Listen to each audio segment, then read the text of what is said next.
Willie D Live. What's up, family? King Charles became just the second British monarch to address the U.S. Congress after his mother, Queen Elizabeth II. And Donald Trump, your president, did not like it at all. I mean, man, the dude saw red. Yeah, he turned purple. Yeah, it was bad, fam. Oh, man, it was horrible.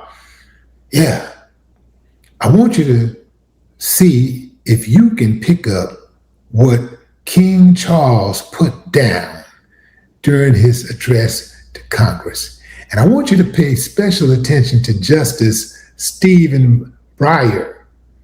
Watch his expression after King Charles. You'll pick it up. I'm sure you'll catch it. Check this out. And those roots go even further back in history.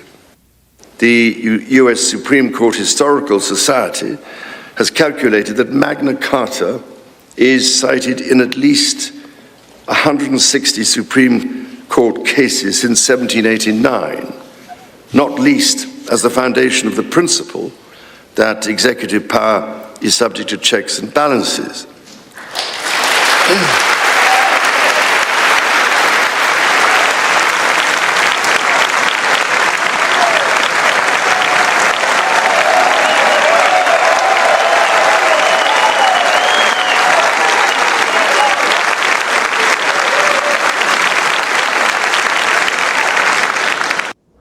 Executive power is subject to checks and balances.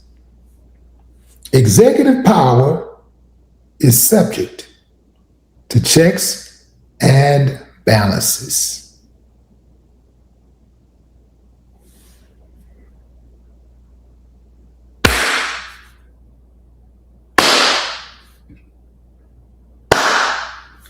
I ain't got no problem with that, but some of y'all do, so let's talk about it. Why would you have a problem with checks and balances? Every system that exists should have a checks and balance. There should be a checks and balance system in your household. This is how you run a household that is conducive to order. Checks and balances. Schools, there should be a checks and balance. At your job, checks and balances. Even when you start talking about charity and you start talking about these, what do you call them? Nonprofit organizations, checks and balances. If you don't have checks and balances, next thing you know, you look around and everything's in disarray. Next thing you know, you look around and ain't no money in the pot. Somebody done took off with all of the money from the company. Somebody in your household then moved in an extra person, an extra mouth to feed. Somebody in your household is now telling you what the deal is and how things are gonna go in your own house. Somebody comes into your house, going into the refrigerator, grabbing stuff that you bought and just eating it and drinking it. They come into your house, got their feet on top of your damn brand new table. In fact, they put their feet on your couch with their shoes on. You got to have checks and balances. So anybody who has a problem with checks and balances has a problem with order. I suspect that anybody got a problem with what King Charles said, and he's not one of my favorite people at all. In fact, no part of the British monarch is. But even a broken clock is right twice a day, right? In this regard, what he said was right on point. You gotta have checks and balances. And that made some people upset because they're cool with checks and balances. They just don't like it when you ask them to have checks and balances. They don't mind everybody else having checks and balances. Everybody else getting checked. and things balancing out. But they don't want to have to abide by the same rules and regulations. Yeah, I know you. I know you well. This is the reason why there stands a stone by the River Thames at Runnymede, where Magna Carta was signed in the year 1215. This stone records that an acre of that ancient and historic site was given to the United States of America by the people of the United Kingdom to symbolize our shared resolve in support of liberty and in memory of President John F. Kennedy.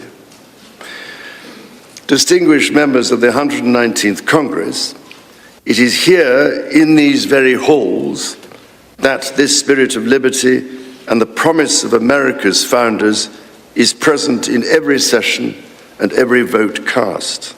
So you just heard King Charles mention Magna Carta. Magna Carta, otherwise known as the Great Charter or Great Charter, was a 1215 document that was forced upon King John by rebellious, what do they call them, barons, to limit his power and protect rights. So this goes all the way back centuries. Checks and balances. That's what this is all about. And you know, such don't like checks and balances unless it applies to others. Not by the will of one, but by the deliberation of many, representing the living mosaic of the United States. In both of our countries, it is the very fact of our vibrant, diverse, and free societies that gives us our collective strength, including to support victims of some of the ills that so tragically exist in both our societies today. And, Mr. Speaker, for many here, and for myself, the Christian faith is a firm anchor and daily inspiration that guides us, not only personally,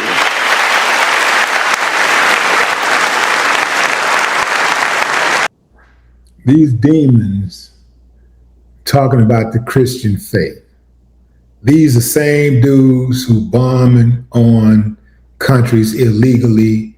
They're the same ones who are allowing people to put carcinogens in our food and water supply. They're the same ones who are giving rogue, racist police officers complete immunity. They're the same ones who have went to great lengths to conceal the Epstein files. I can go on and on and on and on and on, fam. But they invoke Christianity, and everything is supposed to be forgiven. Wow. Absolutely wow.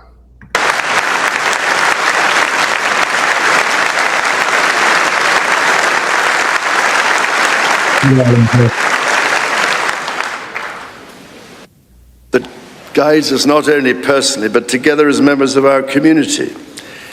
Having devoted a large part of my life to interfaith relationships and greater understanding, it is that faith in the triumph of light over darkness which I have found confirmed countless times.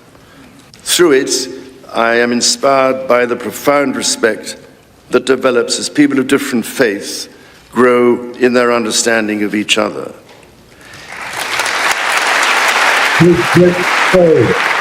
They're clapping, but they don't believe that, fam. They don't respect other people's religion.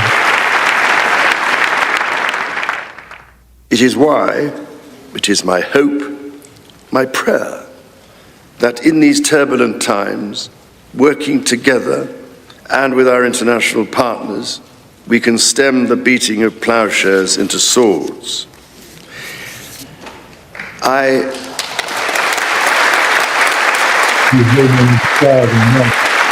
I am mindful that we are still in the season of Easter, the season that most strengthens my hope. It is why I believe with all my heart that the essence of our two nations is a generosity of spirit and a duty to foster compassion, to promote peace, to deepen mutual understanding, and to value all people of all faiths and of none.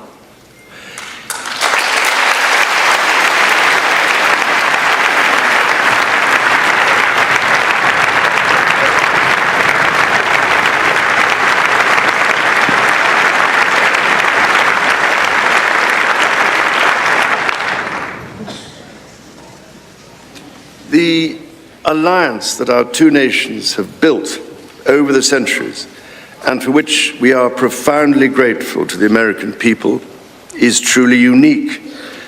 And that alliance is part of what Henry Kissinger described as Kennedy's soaring vision of an Atlantic partnership based on twin pillars, Europe and America.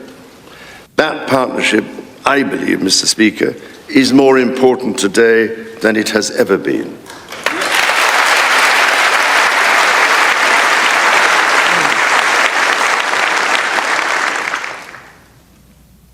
The first reigning British sovereign to set foot in America was my grandfather, King George VI. He visited in 1939 with my beloved grandmother, Queen Elizabeth, the Queen Mother. The forces of fascism in Europe were on the march, and sometime before the United States had joined us in the defense of freedom, our shared values prevailed. Today, we find ourselves in a new era, but those values remain. It is an era that is in many ways more volatile and more dangerous than the world to which my late mother spoke in this chamber in 1991. The challenges we face are too great for any one nation to bear alone. But in this unpredictable environment, our alliance cannot rest on past achievements or assume that foundational principles simply endure. As my Prime Minister said last month, ours is an indispensable partnership. We must not disregard everything that has sustained us for the last 80 years. Instead, we must build on it. And that's enough of that mumbo jumbo, fam. It's all performative, right? These people just say anything. A pair of lips to say anything, but what about the actions? That's what counts. Actions. Actions speak louder than words. Action speaks louder than words.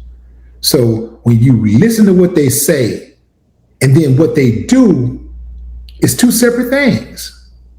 It's like, we're just gonna say whatever, man, because it's all about being able to make a pretty speech. Just say whatever. They'll believe it. They'll fall for it. The British Empire and the American Empire, most corrupt in the last 100 years, 100, 200 years, more corrupt, 300 years, 250 years, more corrupt than any other empires that you can even imagine, you can think of. Combined, they are responsible for most of the deaths around the world. Yeah, fam.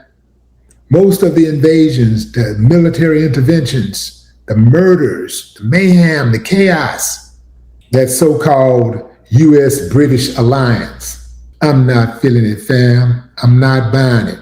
But I do like the fact that he talked about checks and balances.